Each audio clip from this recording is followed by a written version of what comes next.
আজ ভাবলাম অয়নের ওয়ারড্রবটা একটু পরিষ্কার করি, সে কারণে সমস্ত জামাকাপড় নিচে নামিয়ে নিয়েছি, এখন সব ভাঁজ করে রাখবো। সো হ্যালো এভরিওয়ান, আমি অনন্যা। কেমন আছো তোমরা সবাই?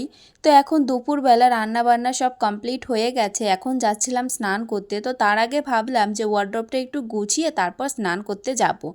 তো এদিকে ওয়ারড্রপের ভেতরটা পুরো মুছে পরিষ্কার করে তারপরে পেপারগুলো আবার পেতে দিয়ে এখন জামা কাপড়গুলো ভাঁজ করে নিচ্ছি।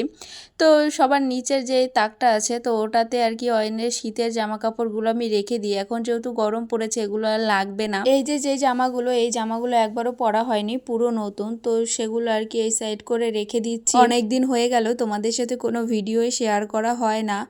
তো কি বলো তো, আমি জানি না আমার মাঝে মাঝে এই সমস্যাটা কেন হয়। মাঝে মাঝে মানে কোনো কিছুই ভালো লাগে না, ভিডিও করতেও ভালো লাগে না, মানে জানি না এরকমটা কেন হয়।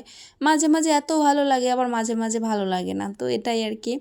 তো যাই হোক, কি আর করবো, সবসময় একই রকম কাজ ভালোও লাগে না। তবে আমি ভাবি যারা এই যে রেগুলার ভিডিও পোস্ট করে, রেগুলার মানে অ্যাক্টিভ থাকে ফেসবুক ইউটিউবের মধ্যে, তারা কি করে থাকে, আমি জাস্ট এটাই শুধু ভাবি। যাই হোক, তোমাদের সাথে কথা বলতে বলতে আমার এই ওয়ারড্রবটা গোছানো হয়েই গেল প্রায়।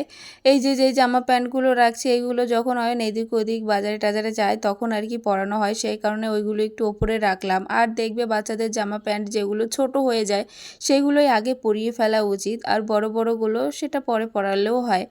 তো ওপরের তাকটাতে আমি আবার আমার কিছু কুর্তি টুর্তিও রেখে দিয়েছি, আর এটার মধ্যে জানো তো অনেকটা জায়গা, তো সেখানের জন্য রেখে দিয়েছি। আর এটা যেহেতু 3 পাল্লা, তো এক সাইডে রেখেছি ওর সমস্ত বই খাতাগুলো, আর ওটার মধ্যে ওর জামা প্যান্ট, তারপর আমার 2-1টা কুর্তি, এই আর কি। তো ওপরটাও একটু মুছে পরিষ্কার করে নিচ্ছি। আর দেখো মোছার পরে গোছানোর পরে কতটা সুন্দর লাগছে, আর নিজেকেও যেন হালকা লাগে যখন কোনো কাজ গোছানো হয়ে যায়। গোছানোর পরে নিজেকেও যে কি শান্তি লাগে তো কি বলবো। তো যাই হোক, তোমরা সবাই খুব ভালো থেকো।